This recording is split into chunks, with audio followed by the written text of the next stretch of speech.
Good afternoon, or should I say evening, morning. Morning? At any rate, I am the Game Master. Pleased to make your acquaintance. Before we begin, there is something I must tell you. You see, my job is to draw you into this world with my voice and cards, which is why I believe it best for you to play with the sound on. In fact, I insist on it. However, as you can see, my voice is subtitled, so you can always read along as well. Now then, are you ready? Let's begin. Welcome to Voice of Cards. You are about to take the first steps of your adventure. Through a realm of sword and sorcery you will travel, battling bloodthirsty monsters as you strive to realize your ambitions. I have every faith you will accomplish great things here. I am merely a witness to your exploits. Now then, your departure draws nigh. May your journey be a safe one.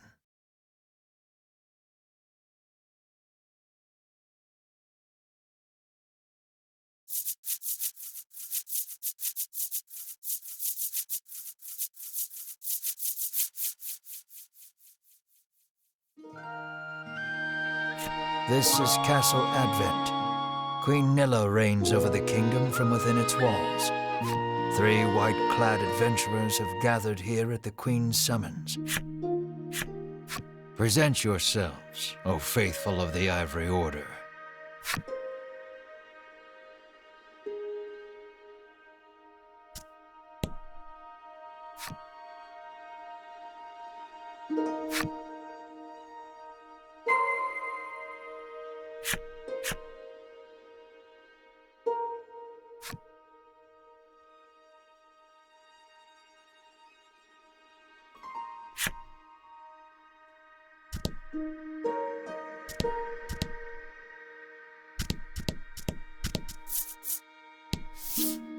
From upon her throne, the Queen regards the adventurers.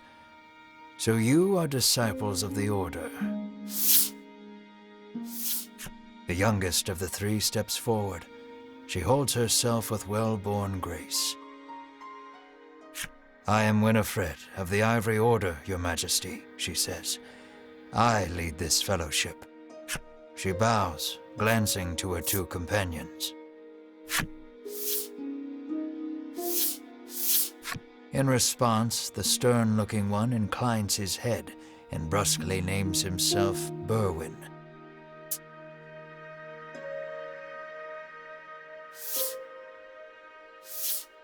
The older man is the picture of courtesy as he genuflects and introduces himself as Hedwyn.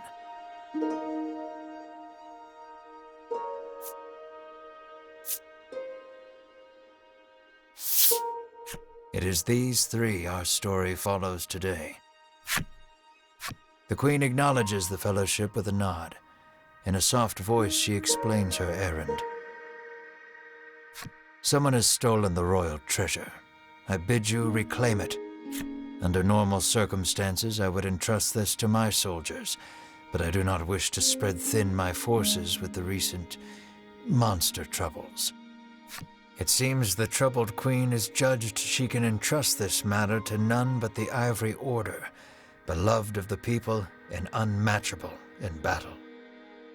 It is our honor to serve you, Your Majesty, and thus the quest falls to the Fellowship. Short of any clues that could lead them to the culprit, however, they press the Queen for further information.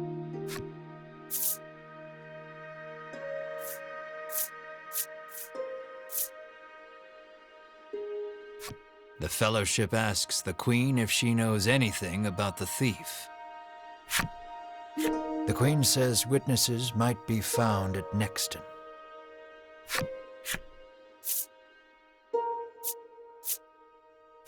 The Fellowship asks the Queen what the royal treasure is. The Queen describes a bottle containing a certain liquid. Without it, she trails off, but the desperation in her voice suggests its loss could spell disaster for the kingdom. Usually, one would expect recompense for this sort of undertaking, as demanding a reward would go against the tenets of the Ivory Order. You hold your tongue. The Queen, however, has already said she will reward the Fellowship with whatever they desire.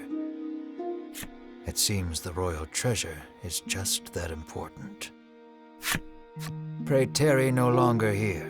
I await news of your success. The Fellowship bows and takes their leave.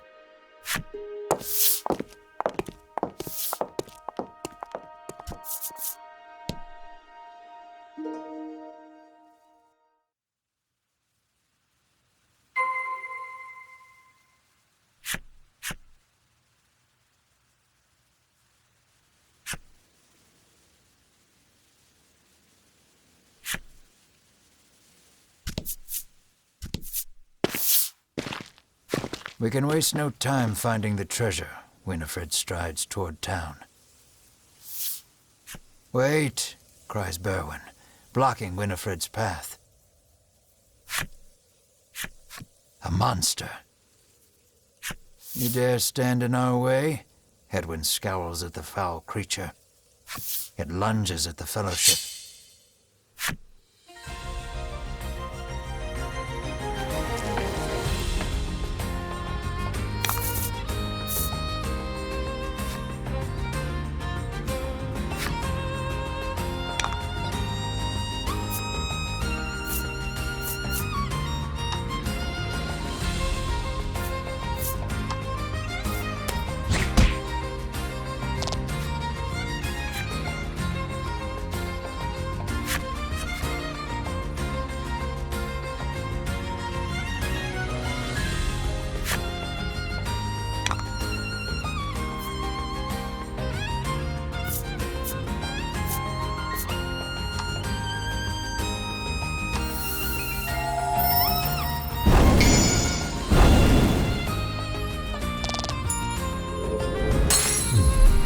That was lucky.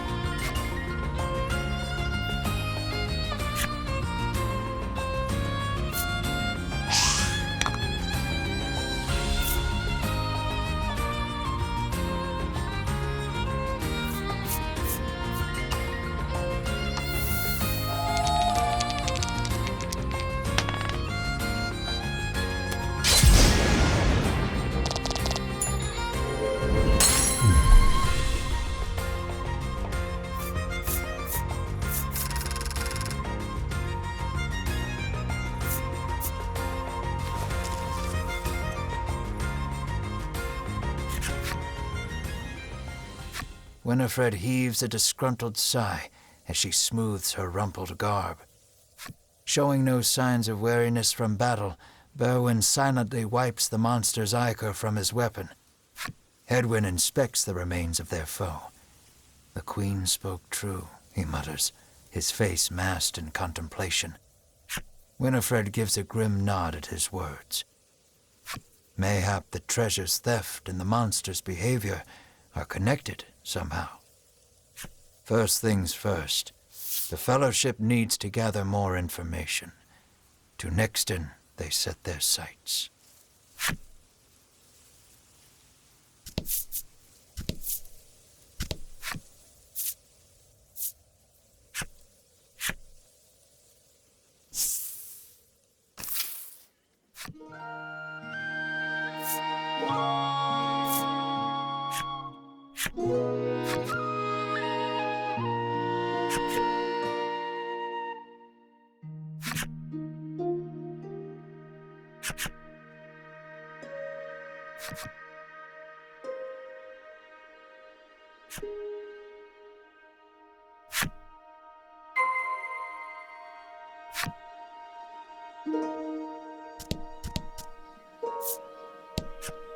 Welcome to Nixton, hails a man.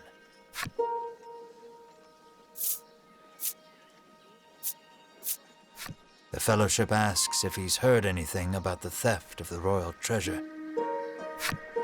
The man's eyes widen. He leans close to Winifred and whispers something in her ear. Welcome to Nixton.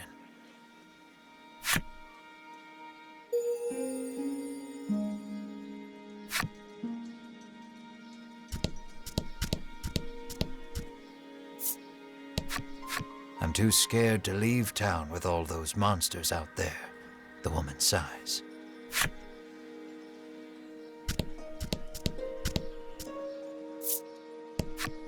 The man helpfully advises you take the opportunity to purchase equipment and curatives while you are in town.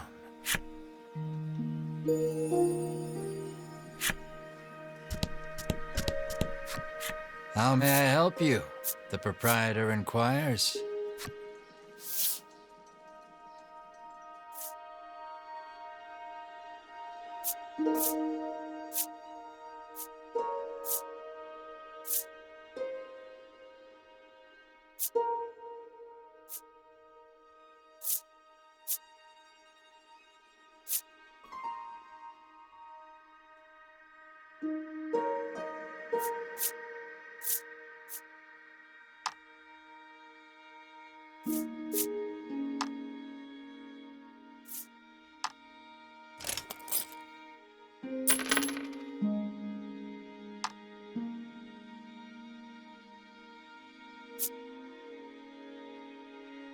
Will that be all? The proprietor asks.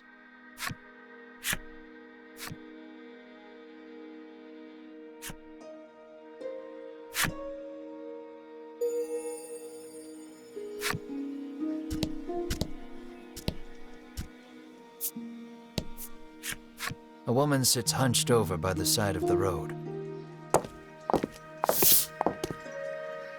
Upon catching sight of the Fellowship, she calls out for their aid. She's sprained her ankle and needs you to take her to the nearby apothecary.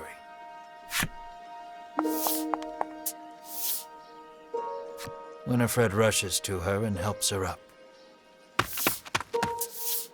Berwin lifts the woman onto his back, and the Fellowship sets out in search of an apothecary.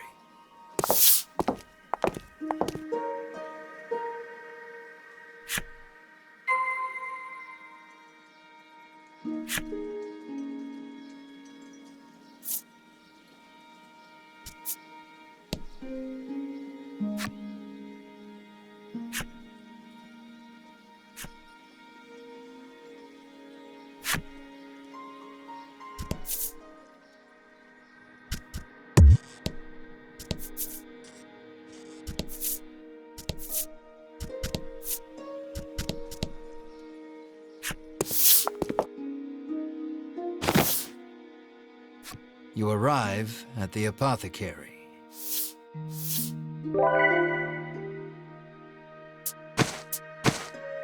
After taking a curative, the woman begins hopping up and down. Nothing holds a candle to Ivory Order medicine, she beams. She turns to the Fellowship, her eyes widening in surprise. You three. It seems she's only now realized the Fellowship are disciples of the Ivory Order. The woman takes each of their hands in turn, thanking them for their service. The Ivory Order is famous for providing medical supplies throughout the realm, and indeed the wider world. Every smile the Order brings to someone's face makes Winifred proud to be a disciple.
The man claims he saw a suspicious someone leaving the castle grounds carrying what looked to be a medicine bottle. He didn't get a good look at their face, but says they were nothing but skin and bone. The Fellowship thanks the man for the useful information.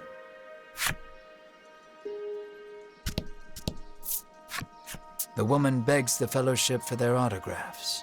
She seems to greatly admire the Order. I know there's nothing to worry about with disciples of the Order here, she says, relief flooding her features.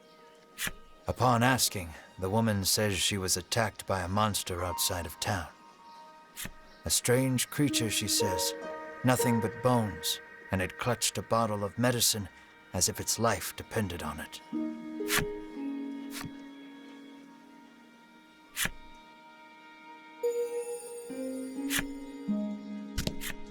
Nothing holds a candle to Ivory Order medicine, proclaims the woman, swigging this curative and that.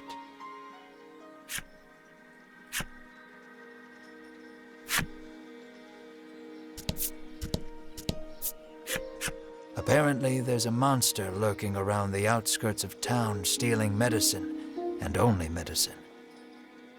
Rumors claim the monster fled to the west. Thanks to the information gleaned from the townsfolk, the Fellowship is all but certain of who has stolen the royal treasure. The first clue was the Queen's description of the treasure, a small bottle containing a certain liquid. Then there's the bony figure seen fleeing town, the skeletal monster clutching the bottle of medicine, and the monster that fled west. From all that information, the Fellowship distills the thief's true identity.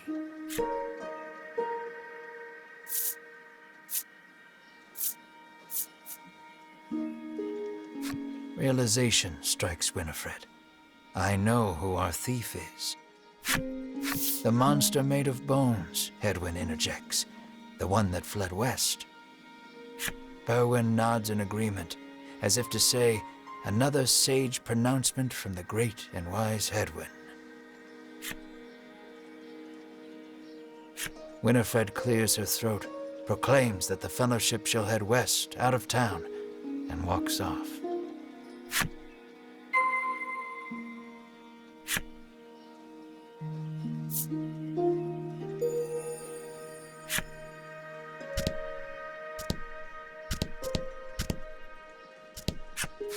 How may I help you? The apothecary catches sight of the Fellowship. Ah, the Ivory Order, to which she gestures to the drawers filled with her wares.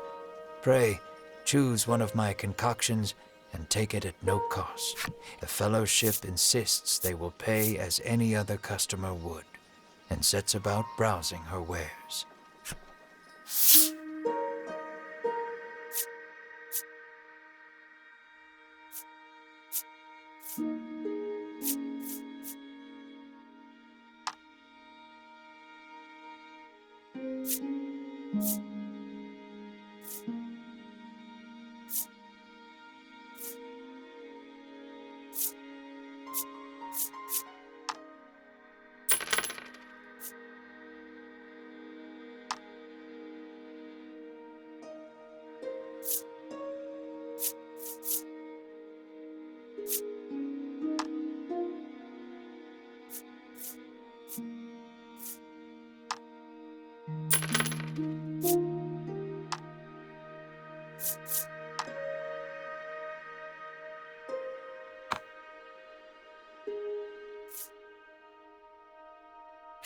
Will that be all? The proprietress asks.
Let's do this.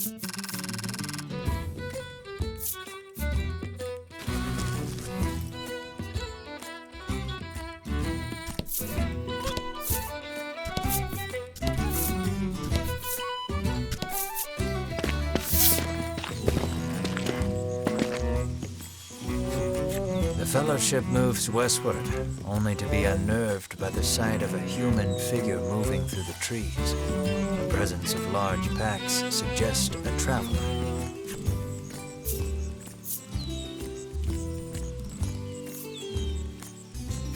I beg your pardon, but did you catch sight of a monster fleeing west? Winifred inquires. He gives her a puzzled look. There's nothing out there but the sea, he says. That and a cave full of monsters on the opposite shore. I suspect you might find your quarry there. The Fellowship exchange glances and nod as if to say, then that is where we shall go. Alas, they will need a boat to cross the sea. The traveler hoists his packs, suggests the fellowship speak to the fishermen on the western shore, and takes his leave.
The fellowship comes upon an anchored ship. Close by, a fisherman of exquisite physique hauls a net out of the water, his muscles rippling. This is no time for lustful reverie. Winifred races to his side and asks that he give the fellowship safe passage aboard the ship. That vessel is cursed, the fisherman mutters, trembling. Night after night, it leaves port without a soul aboard, headed I know not where. Come morning, it is once again anchored here. This, to the fisherman's mind, is the result of a curse. His head drops into his hands. With but a single dispeller, I am certain I could lift it and sail away. Alas, the fellowship find themselves without any dispeller. They resolve to return to Nexton and find some.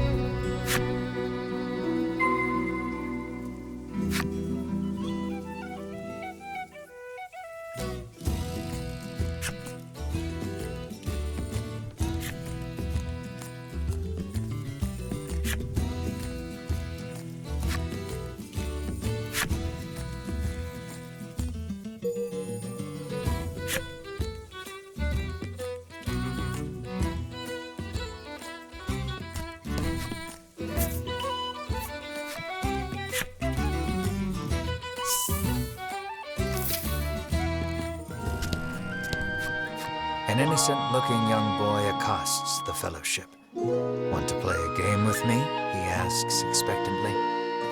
In this parlor, you can play cards. The child rambles on, wheedling you. I'll give you this if you play with me.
Thanks for playing, the boy squeals. He hands over the medicine bottle as promised.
Winifred hands the despairing fisherman a dispeller and asks again for safe passage to the cave beyond the sea.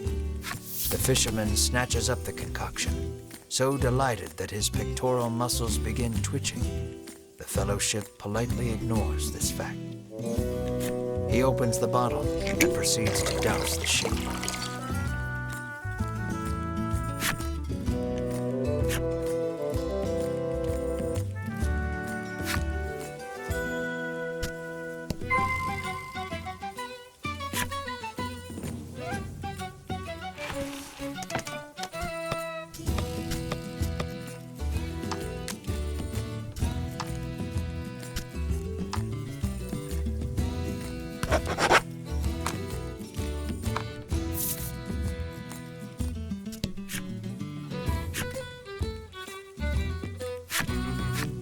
Are you ready to set sail for the cave? The fisherman asks. All right then, just let me know when you're ready, he says cheerily.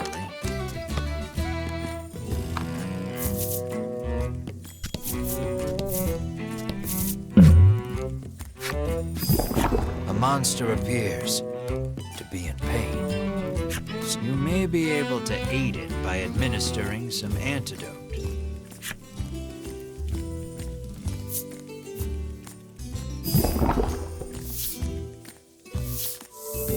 You take pity on the creature and administer some antidote.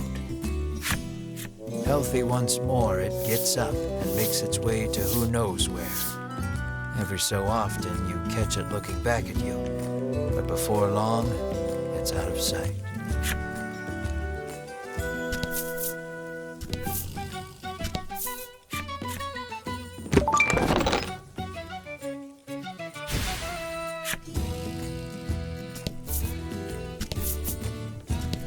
Let's not go there just yet.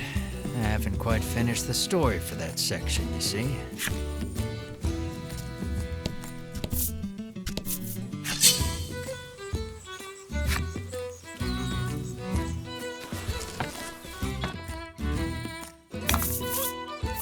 About the enemy.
Let's shove off then. He beckons you aboard?